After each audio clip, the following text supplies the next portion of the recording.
ஸ்தோத்திரம், ஸ்தோத்திரம், ஸ்தோத்திரம். இந்த நாளையும் கர்த்தர் அடியாளுக்கு கொடுத்து உங்கள் மத்தியில கர்த்தர் நாமத்தை உயர்த்தி துதித்து பாட கர்த்தர் பாராட்டின பெரிய கிருபைக்காய் நன்றி செலுத்துகிறேன். ஸ்தோத்திரம். இன்னைக்கு நம்மளுடைய வாழ்க்கையில எத்தனையோ நேரங்கள் நம்மளுக்கு ஆறுதல இல்ல நம்மளுக்கு இவங்க நிப்பாங்கன்ற ஒரு யாரோ ஒரு மனுஷனை நம்ம பின்தொடர்ந்து போகும்போது பல நேரங்கள்ல நம்ம விழுந்து போகிறவர்களாய் கஷ்டப்படுறவங்களா இருக்கிறோம். ஆனா கர்த்தரை தேடும்போது இது ரெண்டுமே எப்பவுமே நடந்ததே கிடையாது. அப்பாவை தேடும்போது யாரும் தோத்து போனதாகவோ இல்ல ஏமாற்றப்பட்டதாகவோ இல்ல விழுந்து போனதாகவோ எந்த ஒரு மனுஷனும் அந்த வார்த்தையை கூட சொல்லக்கூட முடியாது. அப்படிப்பட்ட தேவன் நம்மோடு இருக்கிறார். கர்த்தரை பாடி துதிப்போம். எனக்கு யாருண்டு கலங்கின நேரத்தில் உம் கரம் என்னை நடத்தியதே. எனக்கு யாருண்டு கலங்கின நேரத்தில் உம் கரம் என்னை நடத்தியதே.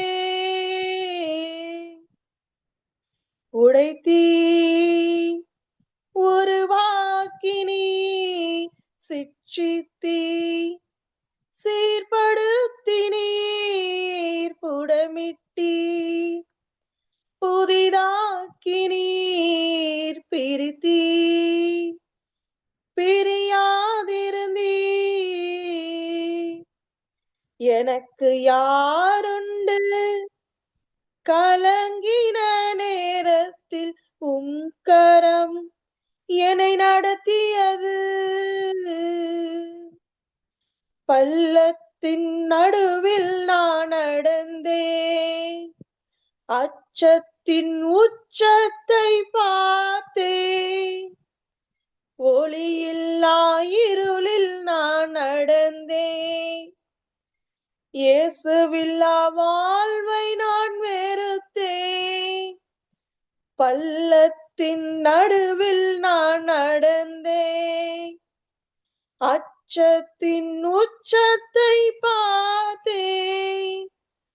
ஒளியில்லா இருளில் நான் நடந்தேன், இயேசுவில்லா வாழ்வை நான் வெறுத்தேன். உடைத்தீ உருவாக்கினீ சிட்சித்தீ சீர்படுத்தினீர் புடமிட்டீ புதிதாக்கினீர் பிரித்தீ பிரியாதிருந்தீர். எனக்கு யாருண்டு கலங்கின நேரத்தில் உம் கரம் என்னை நடத்தியது. மரணத்தின் விளிம்பில் நான் நடந்தேன், பாதாள குழியில் நான் கிடந்தேன். பாவத்தின் பாரத்தை சுமந்தேன், இயேசுவில்லா வாழ்வை நான் வெறுத்தேன். மரணத்தின் விளிம்பில் நான் நடந்தேன், பாதாள குழியில் நான் கிடந்தேன். பாவத்தின் பாரத்தை சுமந்தேன், இயேசுவில்லா வாழ்வை நான் வெறுத்தேன். உடைத்தீ உருவாக்கினீ சிட்சித்தீ சீர்படுத்தினீர் புடமிட்டீ புதிதாக்கினீர் பிரித்தீ பிரியாதிருப்பீர். ஆமாப்பா, இன்னைக்கும் கூட அநேகம் நேரங்கள்ப்பா பயந்து போய் இது இது எப்படியாய் முடியும், இல்ல இந்த விஷயம் நாங்க பயந்தது போல நடந்துருமோன்ற பரிதவிப்போடு எத்தனையோ காரியங்கள்ல நாங்க அப்பா அங்கலாய்க்கிறோம் சுவாமி. ஆனா கர்த்தர், ஆமா, இந்த பாடல் எனக்கு ரொம்ப பிடிக்கும். காரணம் என்னன்னா, ஒவ்வொரு நாளும் உடையும் போது இல்ல ஏதாவது ஒரு சமயத்துல உடையும் போது இருதயத்தை நம்மளுடைய இருதயத்தை நம்ம ஆத்துமாவை தேற்றிக்கொள்ள நாம் பாட வேண்டிய பாட்டு இதுன்னு நான் நினைப்பேன். நம்ம ஒவ்வொருவரையும் இன்னொருத்தவங்க பலப்படுத்துவாங்கன்னு நினைக்காம, கர்த்தருக்குள்ள நம்மை நாம் பலப்படுத்துகிற பிள்ளைகளாய், இந்த பாட்டு என்னைய பலப்படுத்தினதாய் நான் அநேக நேரங்கள்ல என் வாழ்க்கையில நான் உணர்ந்து இருக்கிறேன். ஆதியாகமம் 30ல 30ல நம்ம 30 to 35 வசனங்கள் வாசிச்சோம்னா, அதுல சொல்றோம், யாக்கோபு ராகேலை சேர்ந்தான். லேயாளை பார்க்கிலும் ராகேலை அவன் அதிகமாய் நேசித்து பின்னும் 7 வருஷம் அவனிடத்தில் சேவித்தான். லேயாள் அற்பமாய் எண்ணப்பட்டாள் என்று கர்த்தர் கண்டு அவள் கர்ப்பம் தரிக்கும்படி செய்தார். ராகேலோ மலடியா இருந்தாள். லேயாள் கர்ப்பவதியாகி ஒரு குமாரனை பெற்று, கர்த்தர் என் சிறுமையை பார்த்தருளினார், இப்பொழுது என் புருஷன் என்னை நேசிப்பார் என்று சொல்லி அவனுக்கு ரூபன் என்று பெயரிடுகிறாள். மறுபடியும் அவள் கர்ப்பம் தெரித்து ஒரு குமாரனை பெற்று, நான் அற்பமாய் எண்ணப்பட்டதை கர்த்தர் கேட்டருளினார், இவனை எனக்கு தந்தார் என்று சொல்லி அவனுக்கு சிமியோன் என்று பெயரிட்டாள். பின்னும் அவள் கர்ப்பவதியாகி ஒரு குமாரனை பெற்று, என் புருஷனுக்கு 3 குமாரரை பெற்றபடியால் அவர் இப்பொழுது என்னோடு சேர்ந்திருப்பார் என்று சொல்லி அவனுக்கு லேவி என்று பெயரிட்டாள்.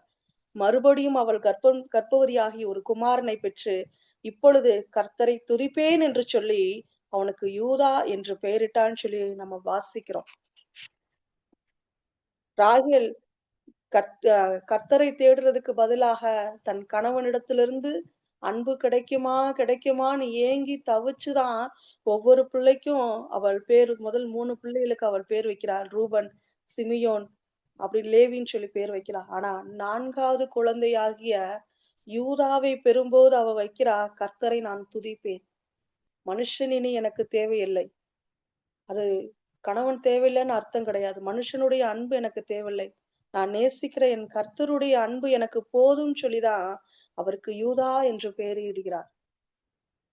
அந்த யூதா கோத்திரத்துலதான் நம் ஆண்டவராகிய இயேசு கிறிஸ்து ஆனவர் பிறக்கிறார். அப்ப நம்மளும் ராகேலை போல எத்தனையோ நேரத்துல எதையோ யோசிச்சு நம்ம என்னமோ நினைச்சு நம்ம போராடிட்டு இருக்கோம். ஆனா கர்த்தர் நம்மளிடத்துல இருந்து எதிர்பார்க்கிறது பெரிய விஷயமே இல்ல. இன்னைக்கு எத்தனையோ கர்த்தரை அறியாத பிள்ளைகள் தன்னுடைய உடம்ப வருத்திக்கிட்டு இன்னைக்கு அவங்க எவ்வளவோ காரியங்களை செய்யறாங்க. அவங்க கர்த்தரை அறிஞ்சுக்கிட்டாங்கன்னா அவங்க எவ்வளவு தூரம் கர்த்தரை நேசிப்பாங்கன்றத நான் நினைச்சு பார்க்கிறேன். ஆனா கர்த்தர் நம்மளைய உடம்ப கிழிச்சுக்க சொல்லல, உன்னை வருத்திக்கோன்னு சொல்லவே இல்லை. அவர் நம்மளிடத்துல எதிர்பார்க்கிறது அவரை நேசிக்கிற இருதயமும் அவரை துதிக்கிற நாவைத்தான் அவர் கர்த்தர் அதிகமாய் எதிர்பார்க்கிறார். நம்ம கர்த்தரை தேடுகிற பிள்ளைகளா இருக்கும்போது அதுக்கப்புறம் நம்மளுக்கு எந்த ஒரு சுத்தி எவ்வளவு போராட்டங்கள் இருந்தாலும் அது நம்மளுக்கு பெரிய பாரமா இருக்காது. 30வது அதிகாரம், ஆதியாகமம் 30ஆம் அதிகாரம் 1வது வசனத்துல வாசிக்கிறோம். யாக்கோபு அவ்வளவு தூரம் ராகேலை நேசித்தாருன்னு நம்மளுக்கு தெரியும். லேயாளை வெறுத்தாலும் தெரியும். லேயாளுக்கு எவ்வளவு ஒரு அவர் வேதனையா, தன் கணவர் தன்னை நேசிக்கல, தன் சகோதரியை தான் நேசிக்கிறாரு தெரிஞ்சு அவருடைய வாழ்றது எவ்வளவு பெரிய கஷ்டமான காரியம். ஆனா அந்த மகள் அதை செய்தாள். ஆனா 30ஆம் அதிகாரம் 1வது வசனத்துல வாசிக்கிறோம், ராகேல் தான் யாக்கோபுக்கு பிள்ளைகளை பெறாததை கண்டு தன் சகோதரி மேல் போராமை கொண்டு யாக்கோபை நோக்கி, எனக்கு பிள்ளை கொடும், இல்லாவிட்டால் நான் சாகிறேன் என்றாள். அப்பொழுது யாக்கோபு ராகேல் மேல் கோபம் கொண்டு, தேவன் அல்லவோ உன் கற்பத்தை அடைத்தார்ன்னு சொல்ற. இன்னைக்கு இன்னைக்கு நம்ம பாக்குற மாதிரி தயவு செய்து மற்ற மனுஷர்களிடத்துல அன்பை எதிர்பார்த்து, அன்பு உண்டு, கிடைக்கும், நிச்சயமாய் கர்த்தர் கொடுப்பார். நம்மள எல்லாத்தையும் அன்பினாலதான் நம்ம எல்லாத்தையும் முனைச்சிருக்கிறார், அதுல மாற்றம் கிடையாது. ஆனா மற்ற மனுஷர்களிடத்துல காட்டணும்னு நினைக்கிற அன்பையும் பெற்றுக்கொள்ளணும்னு நினைக்கிற அன்பையும் நம்ம கர்த்தரிடத்துல காட்டும் போது கர்த்தர் நம்மளுடைய வேண்டுதல்களையும் நம்மளுடைய விண்ணப்பங்களையும் இன்றளவும் கேட்டு அதை செய்து கொண்டிருக்கிறார். வழி தெரிஞ்சும் நான் தொலைஞ்சு போனேன், பாத புரியாம பயந்து நின்னே, வழி தெரிஞ்சும் நான் தொலைஞ்சு போனேன், பாத புரியாம பயந்து நின்னே. 100 பேர தேடி நீங்க போகல, தொலைந்து போன என்ன தேடி வந்தீங்க. 100 பேர தேடி நீங்க போகல, தொலைந்து போன என்ன தேடி வந்தீங்க. நீர் என்ன மறக்கல, என்ன விட்டு விலகல, ஏக்கமுள்ள கண்ணால ஏங்கிதான் நின்னீங்க. நீங்க என்ன வெறுக்கல, தள்ளி தூரம் போகல, கால் கடக்க எனக்காக கடல் தாண்டி வந்தீங்க. சிறந்ததெல்லாம் கூட்டத்தில் இருக்க, தரமிழந்த என்னை தேடி வந்தது ஏன்? சிறந்ததெல்லாம் கூட்டத்தில் இருக்க, தரமிழந்த என்னை தேடி வந்தது ஏன்? என்ன தேடுவத நீங்க நிறுத்தல, உங்க அன்புக்கு ஒரு எல்லை இல்ல.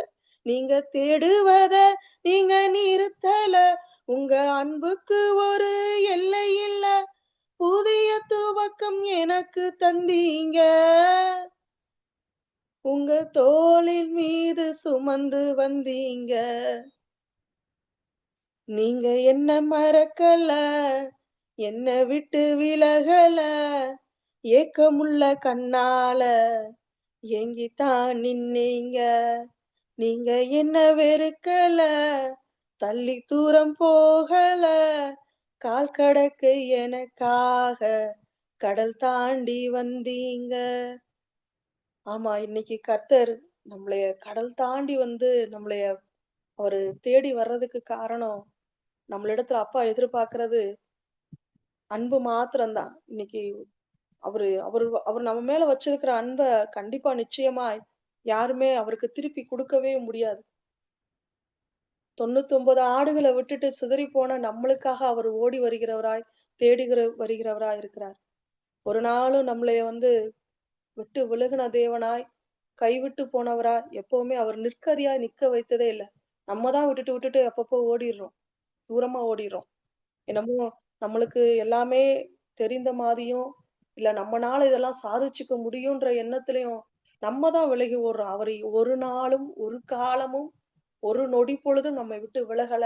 அதனால தான் இந்த நாள் வரைக்கும், இந்த நிமிஷம் வரைக்கும் ஜீவனோடு, பலத்தோடு, சுகத்தோடு நாமும், நம்மளை சார்ந்தவர்களும் நம்ம ஜீவித்துக்கொண்டு இருக்கிறோம். அதை நம்ம மறந்து விடாதபடி கர்த்தர் மீது எப்பொழுதும் அன்பு வைத்திருக்கிற பிள்ளைகளாய் இந்த லெந்து நாட்கள்ல இன்னைக்கு இந்த லெந்து நாட்கள் கர்த்தருடைய பிள்ளைகளுக்கு கிடைத்த மிகப்பெரிய கிருபையான நாட்கள். இந்த லெந்து நாட்கள்ல இன்னைக்கும் கூட நீங்க அநேகம் பேர் அநேக காரியங்கள இருதயத்துல வைத்து இந்த லெந்து நாட்கள்ல ஃபாஸ்டிங் பிரேயரோட கர்த்தருடைய சமூகத்துல நீங்க எல்லாம் அமர்ந்திருப்பீங்க. நான் விசுவாசிக்கிறேன். கர்த்தரிடத்துல நீங்க கேட்டதே அவர் நிச்சயமாய் உங்களுக்கு கொடுக்கிற தேவனாய் இருக்கிறார். இந்த லெந்து நாட்கள்ல அப்பாவை அதிகமாய் நேசிக்கிற பிள்ளையார் ஆரம்ப நாட்கள்ல என்னுடைய அது ஒரு சின்ன சாட்சியா கூட சொல்றேன். ஆரம்ப நாட்கள்ல கர்த்தரை அறியாம இருந்து திருமணத்துக்கு அப்புறம் கர்த்தரை தெரிந்து கொண்டு பிடிக்க ஆரம்பிச்சபோது அவ்வளவு வேகமா ஓட ஆரம்பிச்சேன். பைபிள்ல வசனங்கள் புரியாது, வாசிக்க தெரியாது, ஒண்ணுமே புரியாது. ஆனா பிள்ளைங்க ஸ்கூலுக்கு வெளிய ஏறிட்டாங்கன்னா, இல்ல எனக்கு டைம் கிடைச்சிருச்சுன்னா, உட்கார்ந்து பைபிள வாசிக்க ஆரம்பிப்பேன். ஏசப்பா இடத்துல ஜெபிக்க ஆரம்பிப்பேன். ஆனா இன்னைக்கு நம்ம எல்லாருமே அப்படிதான் ஒரு ஆரம்ப புள்ளி செய்திருப்போம்னு நான் நினைக்கிறேன். ஆனா நாட்கள் செல்ல செல்ல கர்த்தருக்குள்ள பலப்பட்ட பிறகு அவரை விட்டு விலகி ஓடின பிள்ளைகளா அவர விலகி ஓடுறதுன்னா மொத்தமா விட்டுட்டு ஓடாம இருப்போம். ஆனா அவரிடத்துல பேச மாட்டோம். இன்னைக்கு நம்ம வீட்ல நம்ம அன்பான ஒரு உறவு கூடயே இருப்பாங்க. ஆனா அவங்க நம்ம கிட்ட பேச மாட்டாங்க. அப்படின்றபோது அத யோசிச்சு பார்த்தா அது எவ்வளவு கடினமா இருக்கும். இன்னைக்கும் கூட நாம அநேகம் பேர் முக்கியமா நான் நினைக்கிறேன். ஆரம்பத்துல இருந்த அந்த அன்பு, அந்த ஓட்டம், அந்த பிரியம் தேடி தேடி அவர பிடிச்சுக்கணும்னு ஆசை. எங்கேயாவது ஜெப கூட்டங்கள் நடக்கும்போது ஓடி ஓடி போய் அங்க உட்கார்ந்து கர்த்தரை நம்மளுக்கு புரிய வச்சிருவாங்க. நம்மளுக்கு இதெல்லாம் தெரிஞ்சிடணும். ஓடி ஓடி கத்துக்கிட்ட அந்த நாட்கள்லாம் இன்னைக்கு குறைஞ்சு போகும்போது, உண்மையிலேயே கர்த்தருக்குள்ள என்னைய நினைச்சு நான் ரொம்ப வேதனைப்படுகிறேன். இன்னைக்கும் நம்மளும் அதே போலதான் பாடுகள் நம்ம வாழ்க்கையில. எனக்கு கர்த்தருக்குள்ள நான் வந்து 17 வருஷம் ஆச்சு. இந்த 17 வருஷத்த என்னுடைய பலத்தினால கடந்த நாட்கள் ரொம்ப சொற்பம். ரொம்ப ரொம்ப சொற்பம். விரல் விட்டு கூட எண்ண முடியாத அளவு சொற்பம். கர்த்தருடைய கிருபை தான் பாதுகாத்துச்சு. ஜீவன், பலன், சுகத்த, நிம்மதியான ஒரு வாழ்க்கைய கர்த்தர் கட்டளையிட்டார். ஆனா இன்னைக்கும் கூட சில போராட்டங்களை பார்க்கும்போது, இது ஏன் எனக்கு நடக்குதுன்ற அந்த கேள்வி எழும்புன உடனே அற்பத்தனமாய் பின்வாங்கி போற பிள்ளைகளைப் போல நடந்து கொள்ளாதபடி கர்த்தருக்குள்ள இந்த லெந்து நாட்கள்ல திரும்பி ஒரு விசையாய் கர்த்தருக்குள்ள கழுவப்பட்ட பிள்ளையாய், திரும்பி ஒரு விசை கர்த்தருக்குள்ள புதிய தொடக்கத்தை உருவாக்கி கொண்ட பிள்ளையாய் நாம் ஒவ்வொருவரும் கர்த்தருக்குள்ள நிலைத்து ஓட ஆரம்பிப்போம். கர்த்தர் நிச்சயமாய் விடுதலை செய்த தேவன், ஆசீர்வதித்த தேவன். இனியும் நம்மளை விடுதலையாக்கி ஆசீர்வதித்து எப்போதுமே நம்ம கூட இருப்பார். கர்த்தரோடு எப்போதும் நேரத்தை செலவழிக்கிற பிள்ளைகளாய் நாம் இருக்கும்போது, இந்த லேயாளை போல இந்த லேயாளை போல ஆசீர்வதிக்கப்பட்ட சந்ததியின்குரிய ஒரு தாயாய், அதுக்கப்புறம் லேயாள் ஒருவேளை துக்கமா இருந்திருப்பாங்கன்னா நிச்சயமாய் கிடையாது. யூதாவை பெற்ற பிறகு அவங்க நிச்சயமாய் துக்க முகமாய் இருந்திருக்க மாட்டாங்க. ஏன்னா கர்த்தர் அவங்களோடு இருந்திருப்பார். அது அவங்க அவர் எப்பவுமே இருந்திருப்பார். ஆனா அவங்க உணராம இருந்திருப்பாங்க. அவங்க உணர்ந்து கொண்ட பிறகு அந்த துக்கம் அவங்களுக்கு சந்தோஷமாய் மாறியிருக்கும். இன்னைக்கு உங்க வாழ்க்கையில ஏதாவது ஒரு காரியம் துக்கத்தோடு நீங்க இருந்தீங்கன்னா, இன்னைக்கு நினைச்சுக்கோங்க, கர்த்தர் உங்களோடு இருக்கிறார். உங்கள் துக்கம் சந்தோஷமாய் மாறும். கர்த்தர் தாமே இந்த ஆராதனையை ஆசீர்வதிப்பாராக. ஆமென்.